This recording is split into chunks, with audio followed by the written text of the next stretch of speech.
मैं डॉक्टर विजय शराफ, पूर्व associate professor राजनीति विज्ञान। आज अमेरिका के संविधान के विषय में कुछ मैं जानकारी देना चाहती हूँ। अमेरिका का संविधान एक संघात्मक संविधान है। पहले मैं ये बताना चाहूँगी कि अमेरिका अस्तित्व में कैसे आया।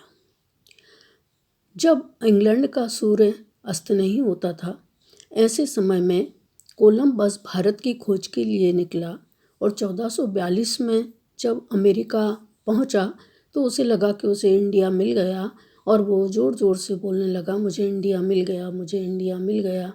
ऐसे समय में वहाँ जबकि कुछ रेड इंडियंस रहते थे, आदिम जातियाँ रहती थीं, उस समय इंग्लैंड अपनी चरम सीमा पे था और इंग्लैंड के लोग जहाँ उनको ज़मीन का पता चलता था वो वहाँ पहुँचने लगते थे और अपना स्थान बना लेते थे। ऐसे ही अंग्रेज़ लोगों ने वहाँ पहुँचना शुरू कर दिया अमेरिका में और धीरे धीरे वो वहाँ बसने लगे।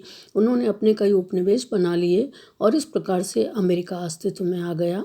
लेकिन अमेरिका इंग्लैंड के लोगों का जो पूरी श्रद्धा थी वो अपने सम्राट के प्रति थी और इसी सम्राट के प्रति श्रद्धा होने के कारण वो कई उपनिवेश अलग अलग तरह के थे। कोई सम्राट के आज्ञानुसार कार्य करता था, कोई उनको सहमति से कार्य करता था और इस प्रकार से उनकी पूरी श्रद्धा अपने सम्राट के प्रति थी।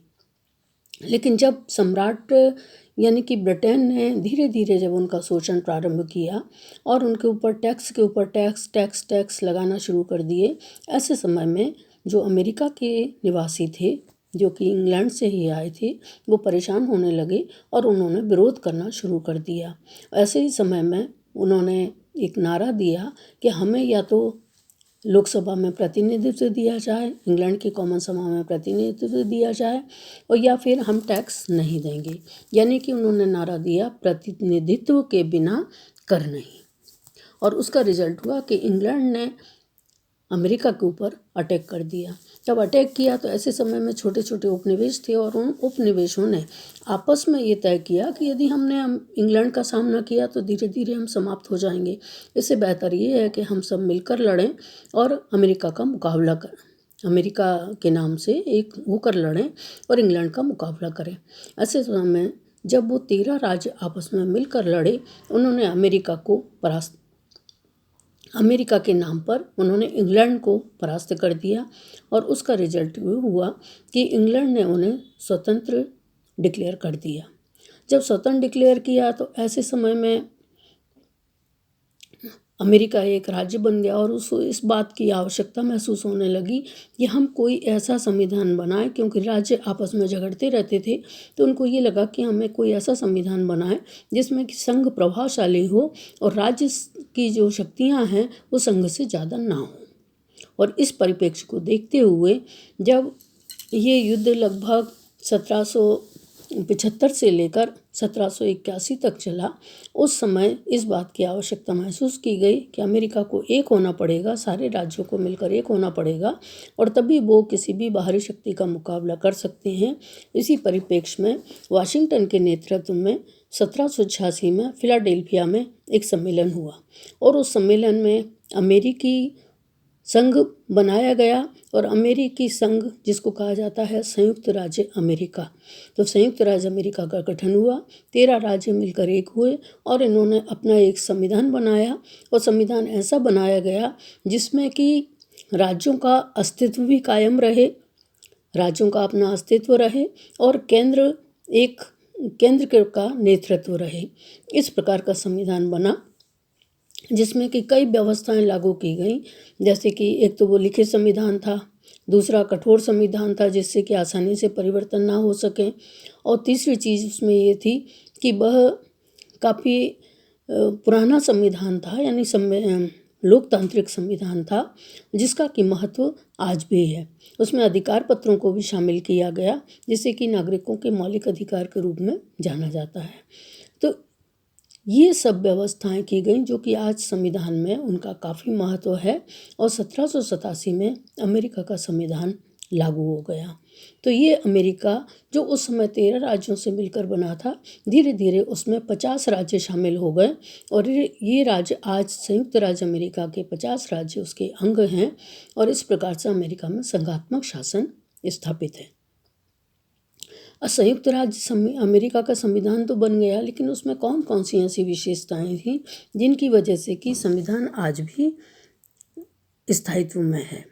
तो सबसे पहले संविधान लिखित रूप में बनाया गया, एक संविधान सभा बनाई गई और उसके अनुसार संविधान का फिलाडेल्फिया सम्मेलन हुआ और उसमें संविधान को निर्मित किया गया जो कि लिखित रूप में है। दूसरा ये कहा जाता है कि संविधान संक्षिप्त संविधान है जिसे आधा घंटे में बैठकर पढ़ा जा सकता है और उसमें बहुत सारे अंतर्निहित शक्तियाँ दी गई हैं, यानी कि उस समय उन शक्तियों को छोड़ा गया है, उन लाइनों की व्याख्या करने का अधिकार छोड़ा गया है सुप्रीम कोर्ट के ऊपर कि जब जैसी परिस्थिति होगी सुप्रीम कोर्ट उसके अकॉर्डिंग उसकी व्याख्या संविधान की कर देगा और इसीलिए संविधान को अत्यंत संक्षिप्त रखा गया है।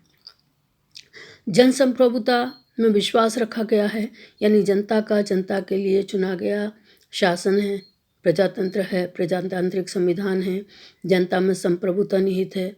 संविधान को सर्वोच्च रखा गया है, यानी संविधान से ऊपर कोई भी ताकत नहीं हो सकती। जो भी व्यवस्थाएं होंगी, चाहे वो राष्ट्रपति हो, चाहे कोई पद हो या व्यवस्था हो, सब संविधान के अंतर्गत ही होंगी।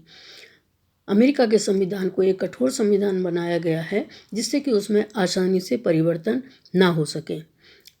संविधान में व्यवस्था की गई है कि कोई भी संविधान संशोधन होगा तो कांग्रेस के 2/3 उपस्थित सदस्यों का 2/3 बहुमत और आधे से अधिक राज्यों के यानी 3/4 राज्यों की स्वीकृति की आवश्यकता होगी और जब तक इतना बहुमत नहीं मिलेगा तब तक संविधान में कोई संशोधन नहीं हो सकता। संघात्मक शासन व्यवस्था की गई है। संघात्मक शासन मतलब राज्यों ने मिलकर संविधान को बनाया है और संघ को सत्ता सौंपी है।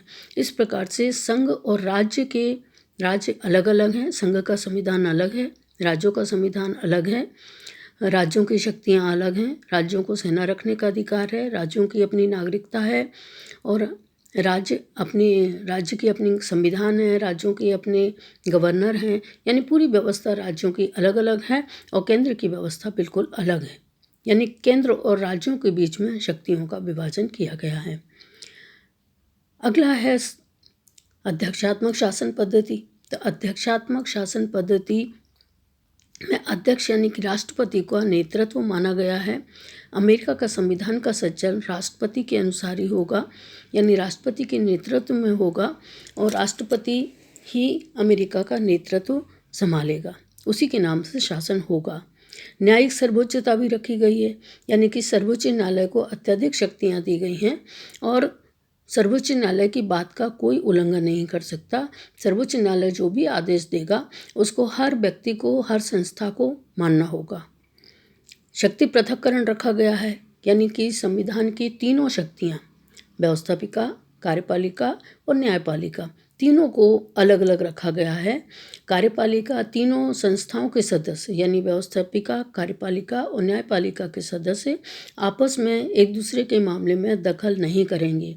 तीनों संस्थाएं अलग अलग होंगी, तीनों के मेंबर एक दूसरे के मेंबर नहीं होंगे और नियंत्रण और संतुलन का सिद्धांत भी रखा गया है जिसके अनुसार तीनों एक दूसरे के ऊपर नियंत्रण रखेंगे जिससे कि कोई भी संस्था अपनी मनमानी ना कर सके।